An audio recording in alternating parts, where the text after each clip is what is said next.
मंच में उपस्थित मान्यवर, इस सभा में आदरणीय मुंबई नगरी के नागरिकों, मैं पहले अपने धन्यवाद देना चाहता हूं कि आपने मुझे यहाँ आमंत्रित किया है और एक महत्वपूर्ण विषय पर बोलने के लिए कहा है। मुझे ये भी कहा गया कि अंग्रेजी में बोलना है, तो मैं अंग्रेजी में बोलता हूँ। वैसे प्रोफेसर के नाते तो अंग्रेजी हमें आदत भी है, तो I'll speak in English on a topic which is of great importance. The idea of New India. This name India is an anglicized version or a Greek version of the word Hindu. And Hindu is popularly thought of as a word which the Arabs pronounced when they couldn't pronounce Sindhu. That could not be correct, because much before the Arabs, in 700 BC, China called us Hindu, which translates means Hindu Rashtra. Even today, Chinese official publications refer to India as Indigo. So where did this Hindu word come from? There are those who say that in one of the Puranas, they haven't been able to tell me which Puranas. Hindu is a sandhi of two words, He for Himalaya and Hindu for Hindu Sagar. And from the Himalayas to Hindu Sagar, that part is called Hindu.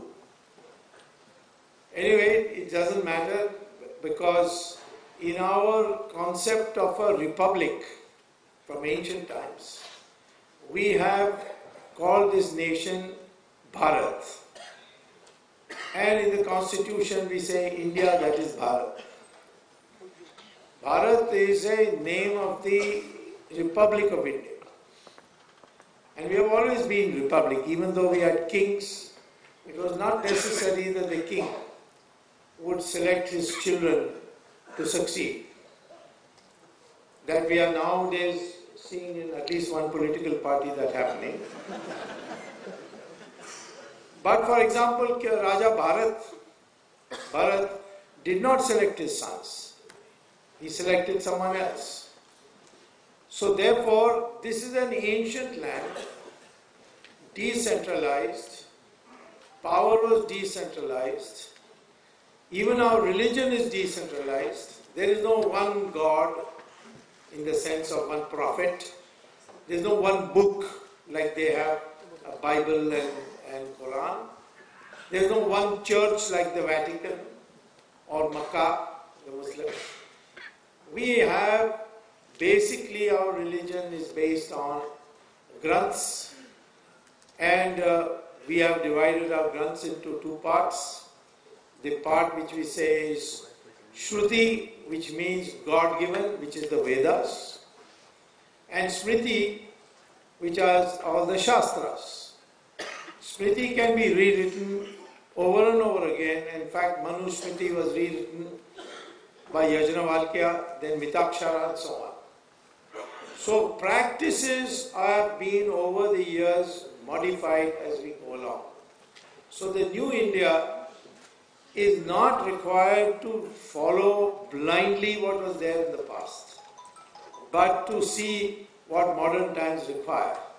But the philosophy of religion, which is in the Vedas, that cannot be changed, because that is God-given. India is being an ancient nation in perception. People who came from outside never talked about Maharashtra or Kakatiya in Andhra or Cholas in Tamil Nadu. They spoke about India, Hindustan, and this concept is, although we were all so many Rajas, Ranis, so on, but there was a uniting concept. Mahabharata was fought in Kurukshetra. At least more than 1,500 kings came to fight that war. Some on large number on side of the Kauravas and a small number on the side of the Pandavas. And from all over India they came.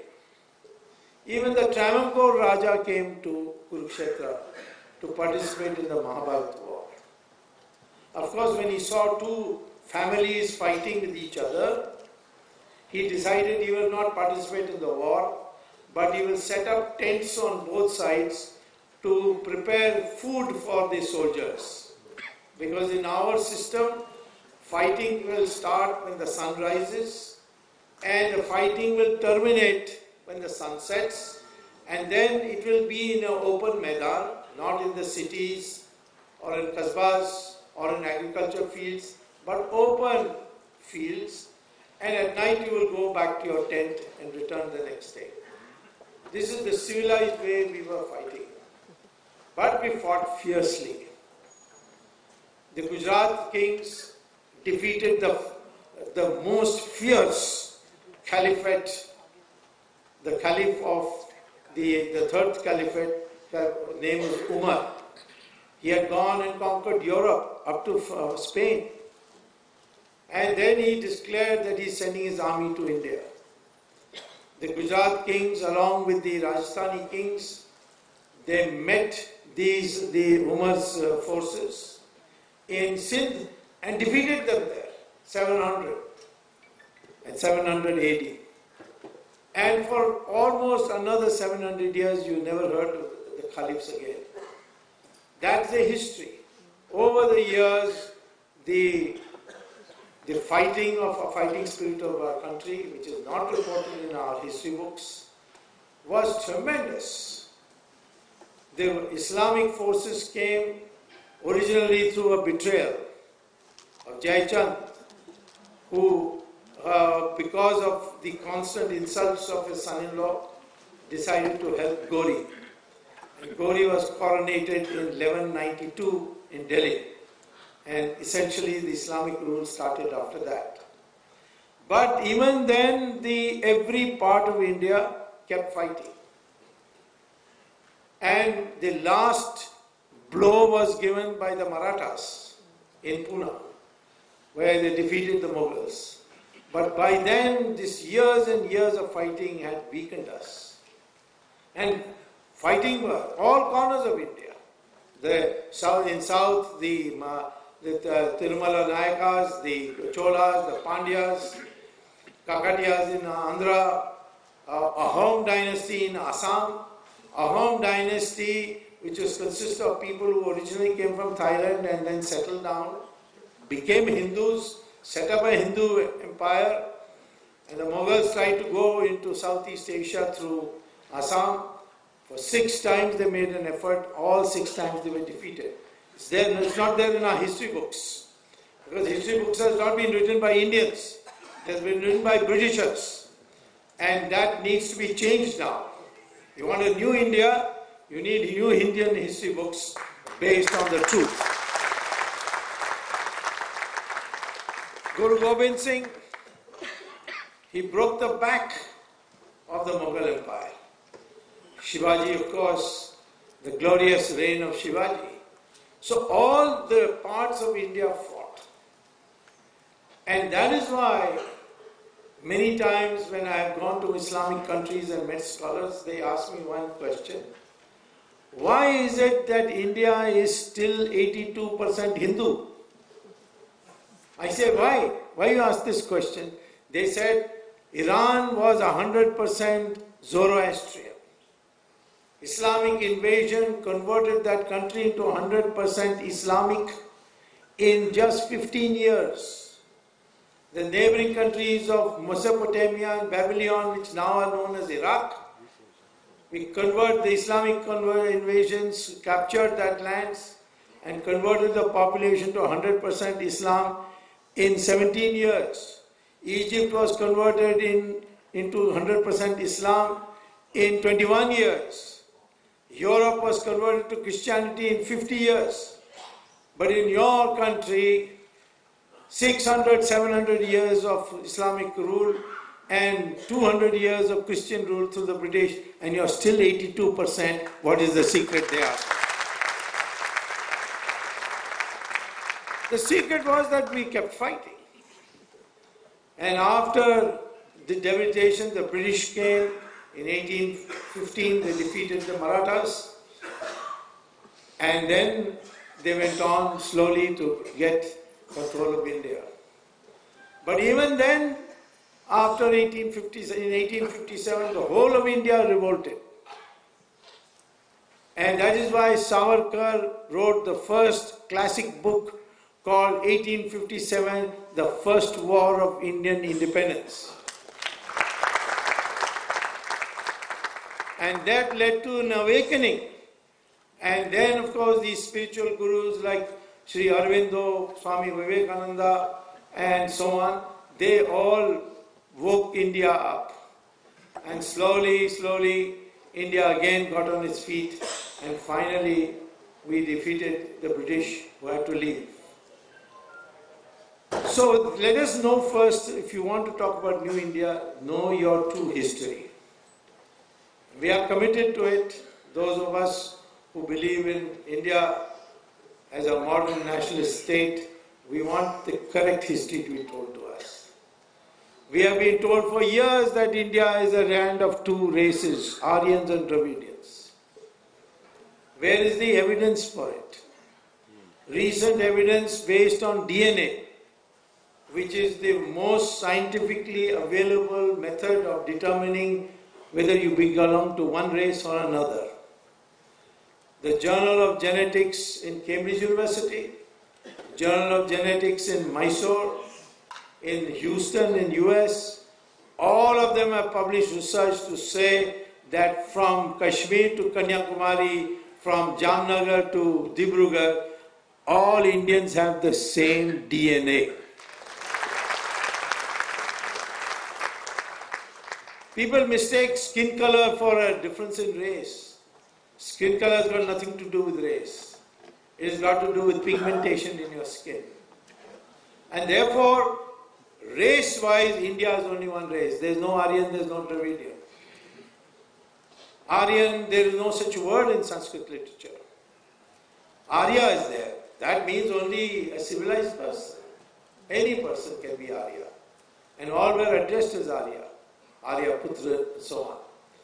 Dravida was a word coined by Adi Shankara when he went from south to north, challenging every Pandit on the way, Buddhist Pandit on the way, to a Shastrat, which meant, if I win the debate, you convert to my religion. If you lose, if I lose the debate, I convert to your religion. And he won and won and won, and finally, when he was in Bihar, he met the topmost scholar of both Uttara Mimamsa school and Buddhist theology, Mandana Mishra. And he said, he challenged him to a debate. During the debate, he was asked this question, who are you? He said, I am Dravida Shishu. Shishu means child. Dravida, he explained, is a sandhi of two words, Dra and Vid, which means where the three coastlines meet. That means South India. And now the British came and they gave us a totally different thing. That first the Dravidians used to rule India. And then the Aryans came through the Khyber Pass, beat the hell out of the Dravidians and drove them south. And that became history. And a political movement called DMK, Dravida Munnetra Kazhagam, Dravida Progressive Federation started. And all kinds of rubbish was being put out. The DMK began celebrating Ravan Leela on the grounds that Rama came from the north. He was an Aryan. And Ravana was our Dravidian king. Well, I put Karunanidhi wise to it by saying Ravan was originally born near Delhi, a place called Noida, where there is even today a village called Pisrak. He went to Kailash, did puja to Lord Shiva, and he gave him, Shiva Bholanath gave him a var, that is a boon. With that boon he went and captured Sri Lanka, which was then being ruled by his cousin Guber. That's how he became king. So therefore, Karunanidhi had to stop celebrating Ravan Leela afterwards, especially when he found out that Ravan was a Brahmin actually. But he did not give up abusing Rama. I remember when I was arguing against the demolition of the Rama Setu, Karunanidhi got very upset because he was in favor of that project. He said, "Who is this Swami to call this Rama Setu? Did Ram build it? Does he have an engineering degree? From which college he has an engineering degree?" Try to make fun like that. Next day he fell ill. So he had to be admitted to hospital. And the hospital's name was Ramakrishna Medical Hospital. So I asked him, "Does Rama have an MBBS? Are you sure?" He wrote him a letter. This is the way the British, unlike the Mughals, who used their physical strength against us, the British not only used their firepower, but they also brainwashed our mind. And a new India cannot come about unless this brainwashing is finished, is removed. I've often in meetings, including here in Mumbai, said that mindset is the most important thing for New India. You must have what is called as a Virat mindset, a Virat Mansha. Otherwise you cannot have a New India. And no matter how many millions of people we are 130 crore people today, but that's not enough if the mindset is not there. 1,000 goats stand in one place, and one tiger comes, the numbers are with the goats. But yet that one tiger scares them so much that they all start running here and there. Same thing with strength. In a circus you will see in a cage 5 strong lions, well-fed lions. One thin ringmaster will enter and he will order these lions, climb up on the table. They will all climb up. He'll say, "Open your mouth." They will all open their mouth. He'll put his head in each one of them. And all of us who are watching the circus will cheer. The question is why these lions don't bite his head off. Because they've been brought up from the time they were cubs to obey. And that is why it's important that your strength is not enough. You may have nuclear bombs. You may have a large army. But unless your mindset is one of knowing your strength and working according to that, you will never be able to be peacefully able to progress in your country. And I've seen this in real life. People used to ask me why Manmohan Singh obeyed Sonia Gandhi. I said, because he's a circus Singh, he's not a real Singh. Why did he have to listen? She was nothing. And he was Prime Minister. But that power didn't mean anything to him because his mind was terrified of her. So I begin by saying today that we can rebuild our country into a new India when our people become aware of what we are. What is your true history? Only country in the world which defeated the Islamic invasion and retained its civilization. In 1947, we defeated the British.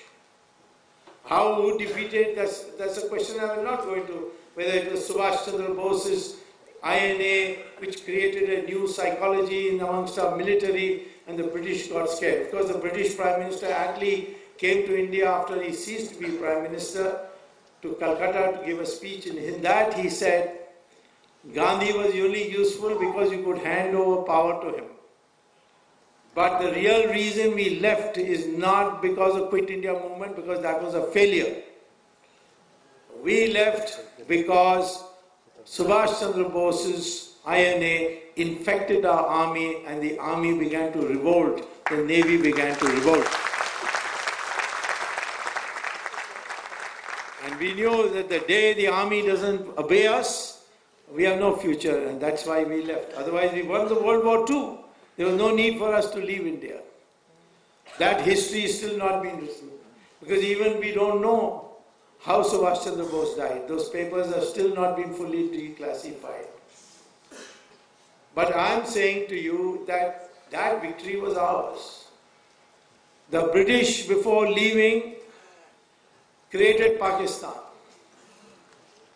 And in the way to create Pakistan, because there was no Pakistan at that time, so they had to create a Pakistan, for which they brought a bill in the House of Commons.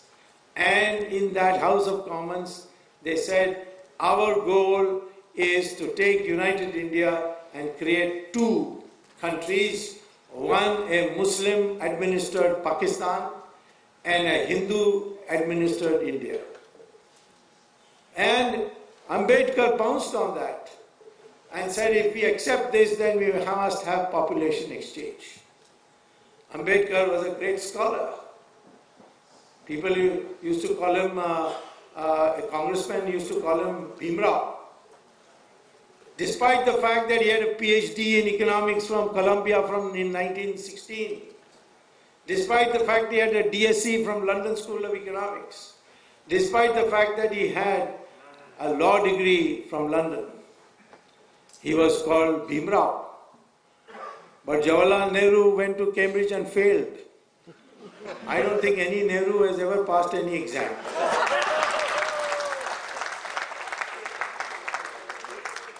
One tried to pass it off that she had got a degree from Cambridge, and then I found out by going to Cambridge to give a lecture that she was never a student there.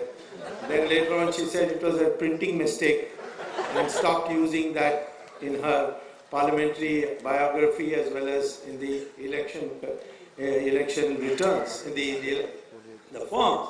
I'm saying, therefore, we didn't respect Ambedkar despite the fact he was such a scholar. He was given the charge of moving every amendment and getting the Constitution adopted. Constitution had three great men: Rajendra Prasad as President of the Constituent Assembly, Sardar Patel as Chairman of the Fundamental Rights Committee, and Ambedkar as the Chairman of the Drafting Committee. Jawaharlal Nehru was nowhere. His only contribution into the Constitution was to bring Article 370 into it. And that also he didn't have the nerve to move himself. He asked Sheikh Abdullah, the father of Farooq Abdullah, to go and speak to Ambedkar. Ambedkar said, I will never allow 370 in the Constitution. I am not a traitor, so I will not move it. Then Jawaharlal Nehru prevailed on the soft heart of Sardar Patel and got Gopal Swamy Iyengar to move it. And Sardar Patel gave an assurance. Article 370 is only for a brief period, because Jawaharlal Nehru has gone to the UN and he wants to say that we have not yet finalized it. It is still a dispute. But it is going on and on. We can still remove 370 in no time. It doesn't need a parliament vote. It just needs the President's notification that 370 is hereby deleted. But our government has still not come around to doing it. But that doesn't mean we won't do it in the future. It has to be done. We want one India. But I am saying to you that please understand your legacy. You must know the true history of India. You must know its glories, what is to be celebrated. Today the world is celebrating yoga. In India, after the British left, we did not do it. It is after the demonstration by many foreigners, particularly Hollywood actresses, that yoga became a subject in the late 1960s, a thing that is fashionable to do. And now, of course, it's become commonplace. Sanskrit, every time we say Sanskrit should be learned, people used to laugh, oh, what is this? This is a dead language. Today, it has been established and you can go to Google and type and find out. NASA has, after 20 years of research, come to the conclusion that for artificial intelligence, the storing of knowledge in a computer is best done when you use Sanskrit, no other language. If you go to Google, you'll find that there is a school in London called St. John's School. And that school, they have made it compulsory that children, and these are all English children, white English children, all these children, they are only boys' school, so all the boys between the age of 6 and 11, every day in the morning for half an hour will recite Sanskrit shlokas. If you don't believe it, go and see it in Google, St. John's School. And why? Because the principal says that according to his research, if you recite certain Sanskrit shlokas between the ages of 6 to 11 every day, then your brain development is far superior than the development of anybody else. This is our legacy, but we don't know about it.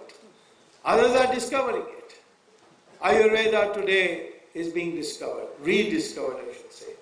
So I'm saying in this new India, you don't have to be a new country, you are an ancient country. This is a country which is a continuing civilization, the Hindu civilization. Yes, there have been people who have come here. If they came peacefully, we looked after them.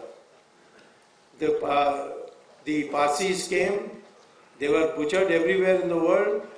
After Islam overran Iran, and in India they lived in peace and even with full freedom to do what they wanted. When the British left India, they met the Parsi leaders and said, you're a small community, this Hindu community is huge, they'll swallow you. So like for the Anglo-Indians, we have given some reservations in the parliament and an assembly, we will do that for you also. They said for 1,000 years the Hindus have looked after us when nobody was looking after us, and we have nothing to fear from them. You go, we'll be okay with the Hindus. The Jews also, they were persecuted everywhere in the world. They came to India, we built their synagogues in Cochin and Bombay. We looked after them. Some of them rose to great heights, like General Jacob, who liberated Bangladesh for us. People were happy when Israel was founded. After their constitution was adopted, a resolution was passed in the Israeli parliament. Thank you, India. You're the only country where the Jews were not persecuted in the world. And today, all these left-wing people are teaching us secularism. Our country, by nature, our religion is a secular religion in the sense. It says all religions lead to God. We don't say that all religions lead with the equal speed to God. We think the Hindus' speed is the best. We go by highway, they go by village roads. That's the difference. But at the same time, you do attain God. And we accept all gods. So in that situation, to be told that development of Hindu religion or Hindu consciousness is intolerance is the most ridiculous thing that will happen. So how do we come out of all this? We have to come out of it by a number of routes. First of all, this cheap imitation of the West must stop. Yes, we have been fed with this baggage. When Macaulay came, he made it a rule, Sanskrit will be wiped out from everywhere else. To bringing it back, it can happen slowly. But the Constitution under Article 340 and Article 351 says that Hindi shall be the official language along with English temporarily, but Hindi shall be the Rajbhasha, that means interstate communication language, but its vocabulary will be drawn from Sanskrit. And over the years, as more and more Sanskrit words come, into Hindi, it will become Sanskrit. Sanskrit has to come back. It has to be revived as a means of interstate communication. All words, the Sanskrit words are there in all languages. Sanskrit script, that is Devanagari, is used by many languages. Marathi uses it, Nepali uses it, Hindi uses it, of course, and Sanskrit uses it. And other scripts are also very similar, because they all come from Brahmi. Tamil itself has 40% words which are Sanskrit. On that I had a dispute once with Karunanidhi. He said, no, not a single word. We are pure Tamil. So I said, how come your name is Karunanidhi? That is pure Sanskrit. Why don't you change that? So I am saying to you that these unifications which we forget, we were a decentralized country. Decentralization in everything. Religion also decentralization. There was no one pope sitting telling you. This decentralization has been mistaken for thinking that we were never one country. The British made us one country. There are people who speak like that. But that is not true. We are being one country. Whenever a crisis came, we came together. Once in my trip to China, the Chinese leaders asked me, how do you explain the spontaneous nationalism of the Indians in 1962? I said, why did you ask this question? They said, you see, we thought that if we give a big blow, India will break up into 20 countries. That was the propaganda. But on the opposite we saw, Indians became more united. Women took off their gold bangles and started putting it for defense purposes. We have never seen such. That is why we decided that we cannot go on with this war, and they unilaterally stopped the war and pulled back because they saw this rising nationalism.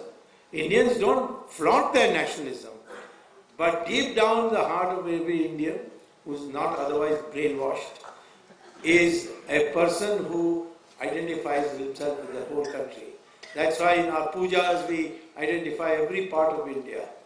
And we go on, people from South India go all the way to Vaishno Devi or to Kedarnath and Badrinath, because this was our way of establishing the unity. So, first principle is know your correct history. And that correct history is we were always one country. The UNESCO now accepts that out of 46 civilizations in the world, 45 had disappeared, like the Greeks and the Egyptians and the Romans. But only one has survived, and that is the Hindu civilization of India.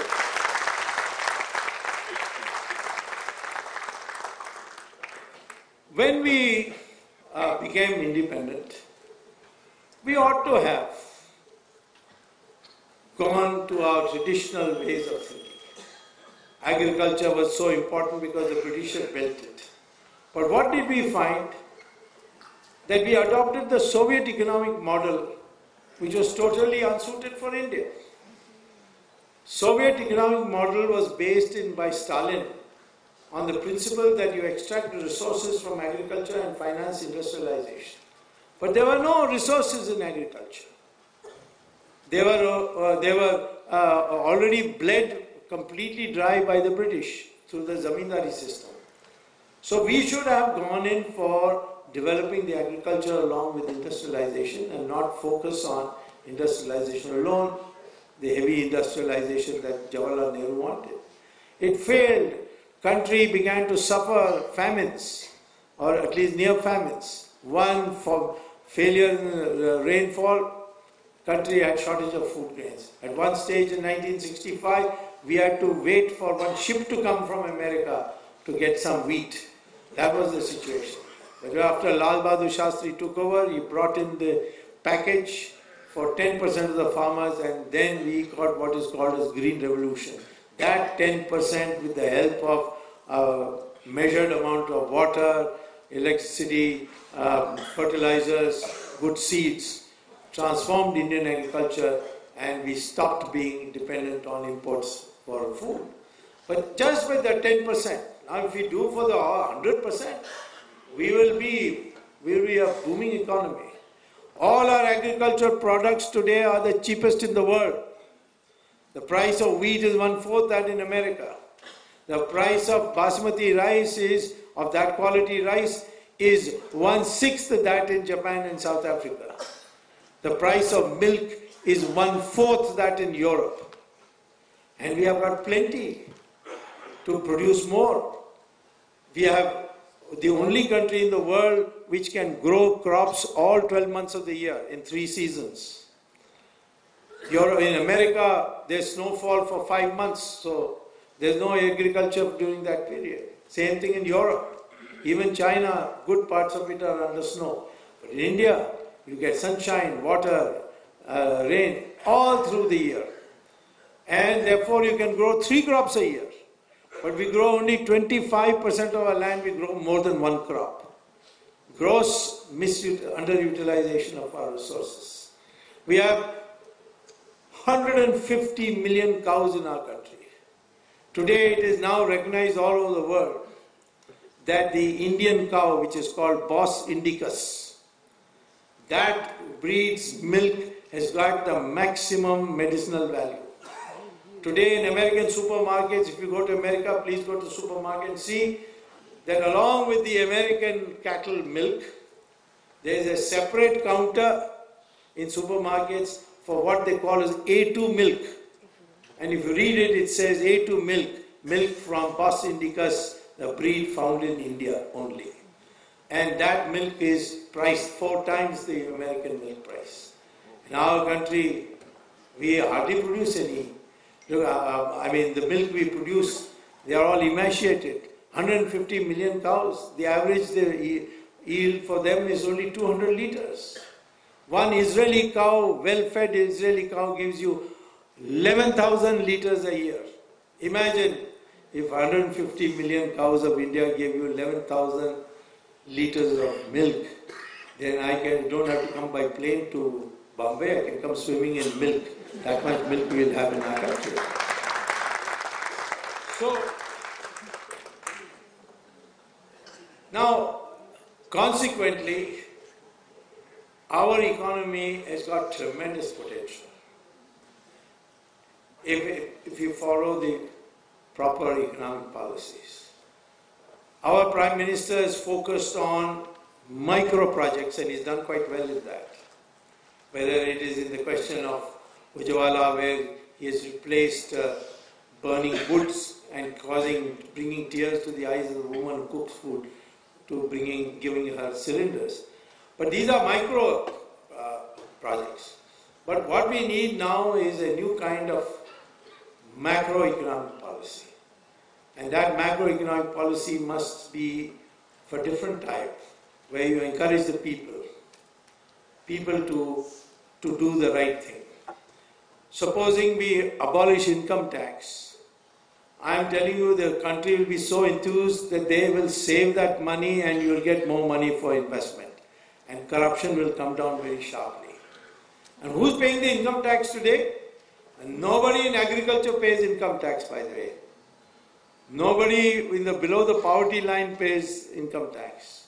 Rich people have chartered accountants, so everything goes in expenses and they hardly pay any taxes. The middle class, they are the ones who are the targets and all those nasty. So I am in favor of abolishing income tax. So where will you get all the money? How much money? 4 lakh crores is the revenue from income tax. One auction of 2G gave you 4 lakh crores. Now after 2G, 5G is coming. After 2G, 3G is coming. 4G is coming. 5G is coming. And now they are doing research on 6G. G means generation, by the way. For long years, when I was doing this court case in Supreme Court, and 2G, it was coming. So one day I ran into my old friend, Mr. then Prime Minister Manmohan Singh. I asked him, "Do you know what this 2G is?" He said, "Yes, Sonia Ji and Rahul Ji." So I said, No, I'm talking about I'm talking about in the Spectrum case. He said, no, this is all I need to know. That is, the fact is, you can get any amount of money by auction of natural resources. Coal, we have still not fully started auctioning coal blocks. You will get 11 lakh crores. Where is 4 lakh crores of income tax revenue and for 11 lakh crores? And every year you can have the auction. If you did, but we didn't do it, I agree with you, we didn't do it, we promised to do it. But that doesn't mean we won't do it if you give us one more chance. There is 120 lakh crores of black money abroad. That can be brought back. Many countries have brought their money back. Egypt has brought Mubarak's money from abroad.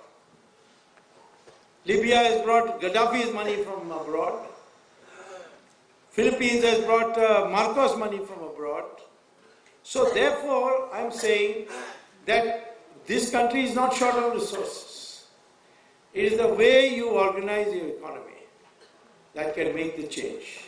If you want new India, the more you allow people to do their thing, the more you encourage them, the better it will be. Soviet economic model where everything was under compulsion. Our growth rate didn't increase 3.5%. And what happened?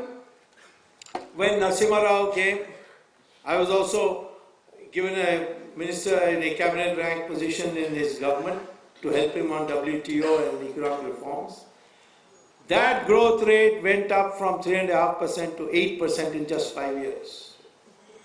But remember, Narasimha Rao lost the elections and badly lost the elections. Economic reform alone, economic progress alone will not get you elections. You will not win elections. For elections you need some sentimental issues.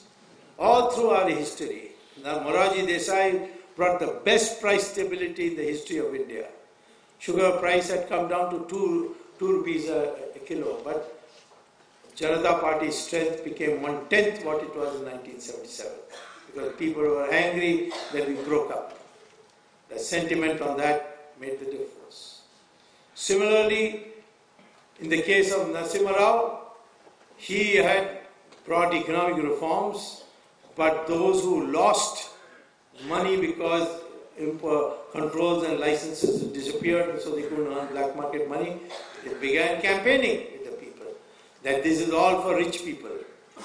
And people fell for that propaganda and he was defeated.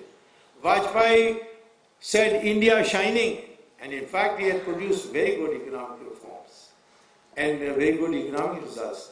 But Vajpayee's also the BJP strength came down very sharply. We need economic growth, of course, but it's a necessary condition, it's not enough. In a new India, you need certain things which bind you together and create an emotional fervor for you. And for that, we need to understand how to balance economic growth with other things. Today, we are speaking so much about Ram Temple. Why? Because people feel strongly about it. Some of our English educated people think that, oh, why this Ram Temple?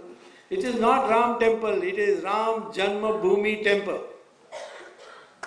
Where Ram was born. Faith tells us that Ram was born at a particular spot. And there was a temple there before. And therefore we want that temple to be returned. It was destroyed by Babur's agent, Mir Baqi, who destroyed it and built Babri Masjid. So we want now a Ram temple where originally Ram Lala temple stood. And we are fighting for it. Of course, there were many temples which were destroyed by Islamic invaders. According to my list, there were 40,000. But we are only asking for 3. Ayodhya's Ram temple.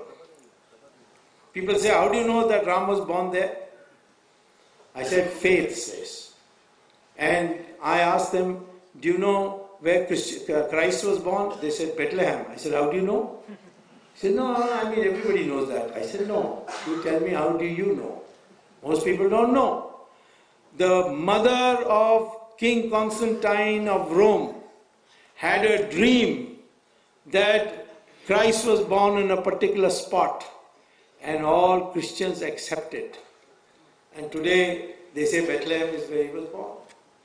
Al-Aqsa Mosque, Muslims believe that Muhammad went to heaven from there on a horse. How can you go to heaven on a horse? But they believe it. And therefore it is considered sacred. So years and years we have believed this. Guru Nanak came there before Babar's men came, and he describes it. And he says this is where Ram was born. And there's a beautiful temple. Now we want this temple. They say you demolished the masjid. Yes, those who demolished it, they are facing criminal court cases. But masjid can be demolished. How do we know that? They demolish. Go to Google and find out whether, and write Saudi Arabia and demolished masjids. You will give a long list of masjids. Because Islam believes masjid is a place for congregation for reading namaz. Namaz can be read anywhere. But it is not a sacred place. It can be demolished, it can be shifted. When I started arguing in the Supreme Court, saying that my faith tells me that Ram was born here, it is my fundamental right to pray there, and you are blocking me. So please remove these blocks and allow me to build a temple. At that time, the question was raised. What about the demolished masjid? What about the Muslims' fundamental rights? I said it has already been decided in 1994 by the Supreme Court of India on a constitutional bench that masjid is not an essential part of Islamic religion. It is a place for congregation to read namaz. And masjid can be shifted. Masjid can be broken. During British rule it happened. This is Supreme Court of India. So to counter me, the Congress people said, no, that is only 5 judges, now we want 7 judges to consider it. And so much time has passed. The Supreme Court considered that prayer and said it is not necessary, nothing new will be found. We once again say that a masjid is not an essential part of Islam. It can be shifted, it can be destroyed. Now today, people are complaining that the courts are taking too much time. We want Ram Temple quickly. I was invited recently to a meeting of sadhus, top sadhus, in an association called Hindu Nav-Varsha Sabha, and that met in Rajkot. I was asked to speak on the Ram Temple matter. And the sadhus were very impatient. The party president, Mr. Amit Shah, was also there, and the RSS chief, Mohan Bhagavat, was also there. And when I was asked to speak, and they said, tell us how it can be done. I said, when Mr. Narasimha Rao was Prime Minister, he was asked by the Supreme Court, which was considering that time the outcome and the fallout of the Babri Masjid demolition, in a constitutional bench. That Supreme Court constitutional bench asked the Solicitor General, please ask your Prime Minister, what is his solution to this problem? And Narasimha Rao then spoke to me. He wrote me a letter afterwards thanking me for the suggestion. He made out a statement, not an affidavit. Prime Minister doesn't make affidavits.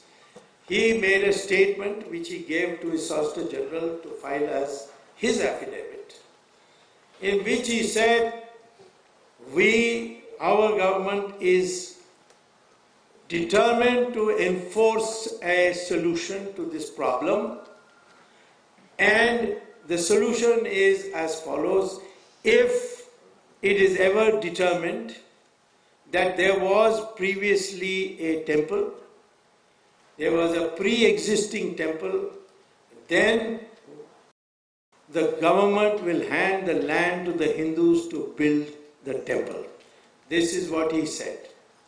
So I am telling our Prime Minister, Narendra Modi, you don't have to go to the Supreme Court. You just tell the Supreme Court that Narasimha Rao had mentioned this to you. It was a cabinet decision. Since it was a cabinet decision, it is binding on me.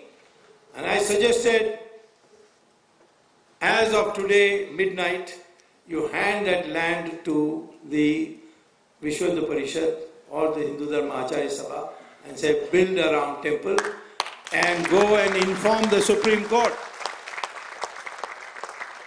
Let the Supreme Court consider the title disputes of whether Sunni Waqf Board has a title or the Nirmoyi Akhada has a title.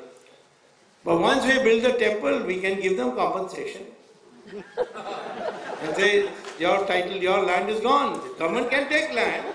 Government can, has the sovereign power to take any land in this country. It tells them we have taken the land, we are building a temple. We have to do the same thing with Krishna temple also in Mathura and Kashi Vishwanath temple in Varanasi.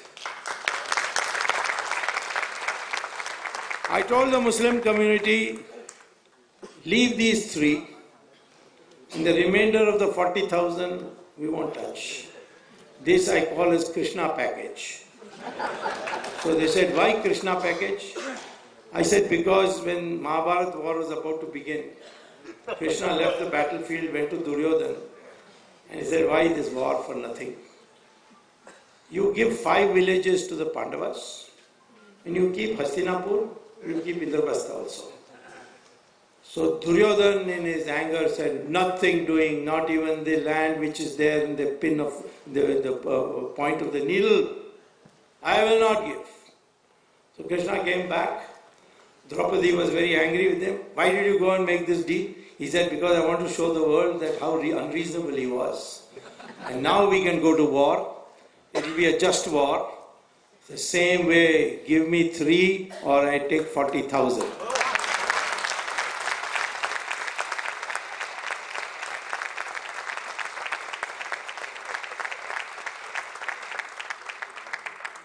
This country became free in 1947 as a Hindu country. Let me remind everybody. We said those Muslims who don't want to leave India, they are free to stay. But there was no requirement. In fact, Ambedkar said himself that there should be population exchange. That's the logical end of this thing determined. That time the Communist Party, which was in command, said no, any Muslim who wants to stay can stay. But that doesn't mean that we are going to start a new culture for this country. This is a land of a continuing Hindu civilization in which many religions live peacefully. We are not going to impose on anybody. In Saudi Arabia, can you build a temple? No. In Saudi Arabia, can you celebrate Diwali? No. In Saudi Arabia, can you recite, have Satyanarayana Puja inside your house? No. In Saudi Arabia, can you display a picture of Ramchandraji in your pocket? No. There's punishment for it. That when I asked the Saudi Arabian leaders, isn't that a bit unreasonable? They said, that's our religion. You don't have to come to Saudi Arabia. We are not saying like that, you can't have a masjid. We are not saying that, yes, of course, if you go on reading namaz on the road, we can say, no, we can't be causing traffic jams, we can't allow that. That we can do. But we are not preventing anybody from practicing their religion. That is the greatness of Hinduism. So I am saying to you today, we need what is called in Sanskrit as Punaruthana. That is, we need a renaissance. We need a India, continuing civilization of India, but in new forms. There are many things that have been replaced. They have become ossified. The Varna system was never originally meant to be birth-based. Brahmins were those who were Jnanis and Tyagis. They had to be both. Kshatriyas fought for the country and to protect it. Then those who created wealth and were respected if they donated more than what they needed. Then there were those who tilled the soil, called the Shudras. The scheduled castes, as it was called, were a very small number. They increased in number after the Buddhist rule and then especially after the Islamic rule in numbers. But their children were never scheduled castes. Valmiki was born of scheduled caste parents. In the beginning he was a dacoit. Later he became a Maharishi. He wrote the Ramayana. Veda Vyasa's mother was a fisherwoman. He is the one who wrote the Mahabharata, the Gita, the Mahabharata. Similarly, Valmiki wrote the Ramayana, Veda Vyasa wrote the Mahabharata. Kalidasa was a Vanvasi, he was cutting branches of trees, became Maharishi, the poet of poets. Vishwamitra, the Rishi of Rishis, was born in a Kshatriya family. If you are to be called a Brahmin, you may be born in a Brahmin house, but unless you are a Jnani and a Tyagi, you don't qualify to be a Brahmin. It depends on, it was a decentralization of power that two Rishis, Brighu and Bhardwaja, devised. Unfortunately, it is got connected with birth for some unknown reason. Bhagavad Gita, Krishna very clearly says it's got nothing to do with birth. It's got to do with gunas. It's there in the Gita. I'm not making this up. So we need now unity. It means rising above all these differences and regarding ourselves as one. And that can only come when we participate as equals in every process. Our country, by the way, culturally has always been always a democratic country. It's a country where democracy is in our blood. And the best example of that is 1977. When Indira Gandhi declared elections, I was that time in America. All my American friends said, don't go back. Democracy is meant for people with full stomachs and fully educated people. You will not win that election. Mrs. Gandhi is in total control. Well, what did the elections of 1977 show? The most illiterate parts of India voted Mrs. Gandhi out, and the most literate parts of the 4 southern states of India, they voted for Mrs. Gandhi. The literate people voted for Indira Gandhi. The illiterate of UP, Bihar, Rajasthan, Madhya Pradesh wiped her out and defeated her also in the constituency. That's because of this culture of ours which has been basically democratic. So we must celebrate that, and that can be only celebrated if we now bring about a change, a modernization, a renaissance in our cultural system. And for that we need to view the whole thing in a totally different perspective. We must be proud of our past, we must know what our past is, we must know what is the bad points and the good points. And having done that, we must rise to see that we know our traditions and how we live. Today, wherever I go, I am told we don't treat our women well. That is not a fault of the Hindus. If you go back, I would say Hindus probably treated their men a little worse than women.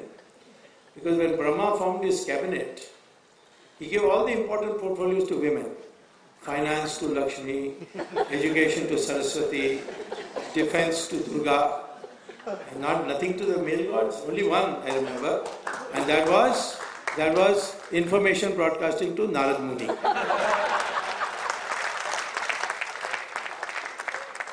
When Draupadi said there shall be war, there was a war. Because of her humiliation, she insisted on war, she got the war. Sita said, I will not leave Ashok Vatika on the back of Hanuman. Hanuman came and offered her, said, sit on my back, I'll take you. Ram is grieving for you. She said, no, he has to come here and kill this demon and liberate all these women he has made into slaves. And that was the characterization of it. Now we have forgotten it. That doesn't mean that Hinduism is like that. It was the most self-renewing religions in the world, and it's a religion which is believed in decentralization. Therefore, our economy, our society, everything was put together on essentials, but got complete freedom to develop your own individual ingenuity. This was the system which we had, and this is the social system we must have if we want a genuine new India. Thank you very much.